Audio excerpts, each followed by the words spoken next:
Donc, je suis Emmanuelle Leray, je suis enseignant-chercheur en épidémiologie à l'École des hautes études en santé publique à Rennes. L'épidémiologie, c'est une science dont on parle beaucoup depuis 2 ans avec la pandémie. En fait, c'est la discipline qui consiste à étudier les maladies, les facteurs de risque, l'évolution des maladies, la prise en charge, etc.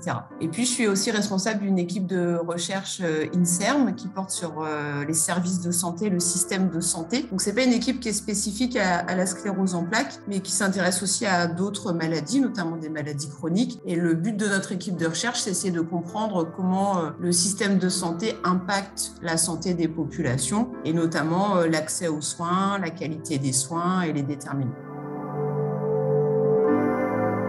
Alors, en tant que chercheur en épidémiologie, je mène des travaux de recherche sur la sclérose en plaques depuis une vingtaine d'années. Au départ, j'étais dans un service de santé publique où on s'intéressait à différentes pathologies. Et puis maintenant, depuis environ 10 ans, je travaille exclusivement sur cette maladie. Donc, ça veut dire quoi être chercheur en épidémiologie sur la sclérose en plaques?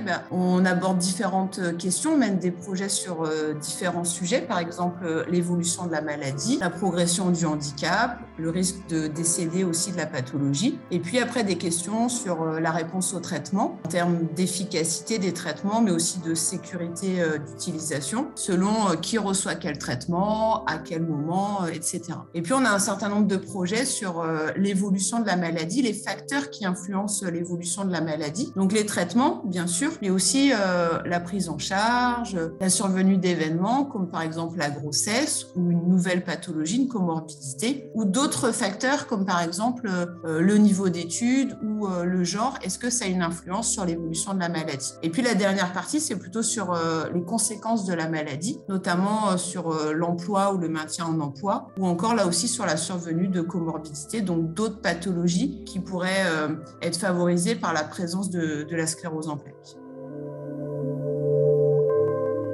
Alors, en tant qu'épidémiologiste, on mène des analyses sur des données, donc qu'elles soient issues d'enquêtes, des données de l'assurance maladie ou dans le cadre, par exemple, de l'Observatoire français de la sclérose en plaques qui est coordonné par Lyon. Alors, on ne fait pas d'expérience de manipulation en laboratoire. En fait, on passe beaucoup de temps sur un ordinateur à faire des statistiques, on compare des groupes, on cherche des facteurs. Et puis, en fait, on passe beaucoup de temps aussi à discuter, à réfléchir, à confronter nos points de vue, nos interprétations, discuter des méthodes, des limites, des modèles, trouver la bonne manière de communiquer les résultats. Donc tout ça avec les personnes qui travaillent avec moi, donc qui sont plutôt épidémiologistes ou biostatisticiens, des ingénieurs ou des étudiants en thèse par exemple. Mais on discute aussi beaucoup avec les neurologues qui vont partager avec nous leur expérience, leur expertise de la pathologie, de la prise en charge. Et cet apport des cliniciens est vraiment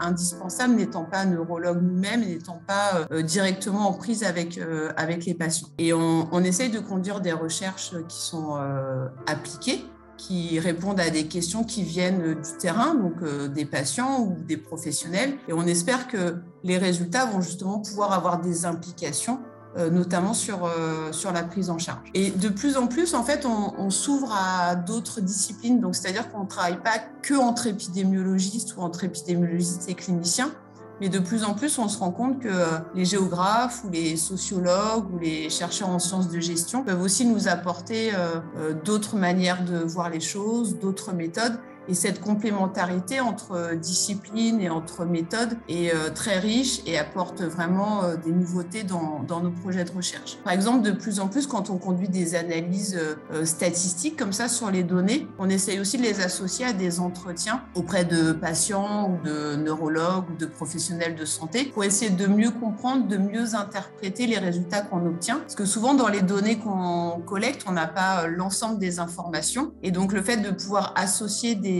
données issues d'entretiens qui vont être plus riches, ça va permettre de mieux comprendre ce qu'on obtient nous avec des modèles statistiques. Voilà, on passe beaucoup de temps sur l'ordinateur à faire des analyses, à réfléchir. Et puis après, on passe aussi du temps à écrire des articles scientifiques en français, mais surtout en anglais. C'est notre manière de communiquer nos résultats. En fait, on envoie ces articles à des journaux, donc souvent internationaux, et en fait, c'est revu, on dit reviewé par les pairs, ça veut dire qu'il y a d'autres chercheurs qui vont lire ce qu'on a écrit et qui vont pointer les points forts, les limites et nous aider du coup à faire progresser notre travail. Et puis enfin, on passe aussi du temps à écrire des projets pour chercher des financements pour justement pouvoir conduire des nouvelles études et répondre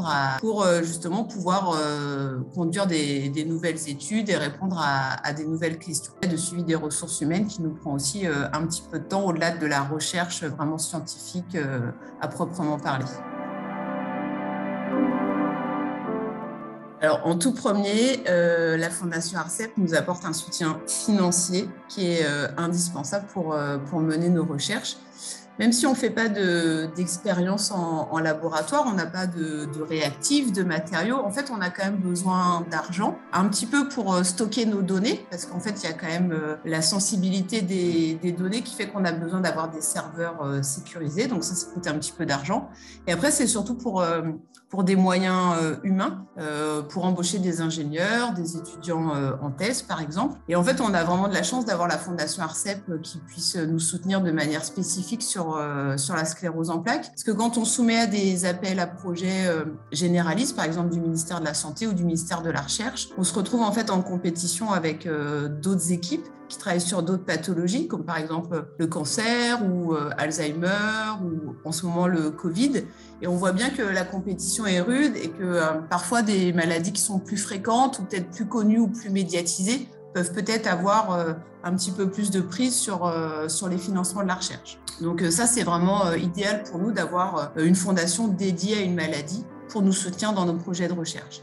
Et puis, je pense que l'autre opportunité, c'est de pouvoir justement accéder aux patients et aux aidants, par exemple, lors du congrès annuel qui est organisé, qui nous permet justement de partager nos résultats et de rencontrer les personnes directement concernées par la maladie. Alors, je pense que pour nous aider dans nos projets de recherche sur la sclérose en plaques, c'est déjà faire que la Fondation ARCEP continue de nous soutenir financièrement. C'est vraiment important. Chaque année, on voit qu'il y a plein de projets de recherche qui sont déposés à l'appel d'offres annuel. Et en fait, même si les budgets sont élevés, ils sont quand même limités. On voit bien qu'il y a des projets qui ne peuvent pas être sélectionnés pour financement, alors que c'est quand même des bons projets. Donc, continuer d'avoir ce soutien financier est vraiment important. Puis, je pense que l'autre élément qui me semble important dans la recherche actuellement, c'est la coopération, la collaboration entre les chercheurs, le fait de s'associer, de collaborer, de répondre conjointement à des questions. Et ça, c'est notamment aussi possible grâce à l'Observatoire français de la sclérose en plaques qui a permis de créer cette communauté de neurologues et de chercheurs autour de la sclérose en plaques et qui notamment organise la collecte des données en routine, en particulier dans les centres experts sclérose en plaques. Donc ça, c'est vraiment important pour nous que ça puisse continuer pour justement nous donner du matériel pour conduire nos études. Puis je pense qu'il y a quelque chose sur lequel il faut qu'on s'améliore à l'avenir, je pense qu'il faut qu'on essaye de davantage associer les patients, les personnes qui sont concernées par la pathologie à nos recherches. C'est de plus en plus dans l'air du temps, dans le champ de la santé publique. Et donc, je crois qu'il faut qu'on apprenne à modifier un petit peu nos pratiques et à essayer d'associer des patients dès le début, en fait, dès la construction de nos projets de recherche. Et ça va nous demander une petite adaptation et de changer un petit peu nos manières de travailler à l'avenir. Oui, un dernier mot, ce serait d'abord de dire merci à la Fondation ARCEP pour tous nos projets qui ont été sélectionnés et financés. Je pense que nos recherches sont utiles, qu'elles peuvent permettre d'identifier des facteurs de bons ou de mauvais pronostics, de décrire la prise en charge, de peut-être mettre en évidence des inégalités ou des différences. Et je pense qu'il faut aussi admettre que nos résultats apportent aussi d'autres questions et qu'en fait, c'est un peu un travail sans fin. C'est très riche, c'est très motivant, mais on a aussi des fois un peu la frustration de se dire on apporte des résultats, mais ça soulève autant de questions que de réponses. Et ça, cette frustration, on l'a un peu en tant que chercheur, mais du coup, j'imagine que pour les patients ou pour les professionnels, c'est encore plus. Donc, on voudrait aussi pouvoir aller plus vite. Et ça, c'est aussi lié à la temporalité de la recherche où en fait, on écrit un projet, on cherche un financement, on obtient ensuite les autorisations, puis les données, puis on les analyse, puis on les diffuse. Et tout ça, ça prend du temps et c'est souvent long par rapport aux questions et à l'impatience qu'on a de répondre à nos questions. En tout cas, c'est un travail qui est passionnant. Je suis passionnée par ce que je fais au quotidien. Il y a encore plein de questions qui se posent sur la maladie. Et du coup, on a plein d'idées pour pour mener des nouveaux projets et pour aussi améliorer notre manière de travailler, de nous organiser. Tout ça vraiment dans l'optique d'essayer d'augmenter l'état des connaissances et puis d'améliorer la prise en charge des patients et la qualité de vie ou de réduire les conséquences de la maladie sur les personnes qui en sont atteintes.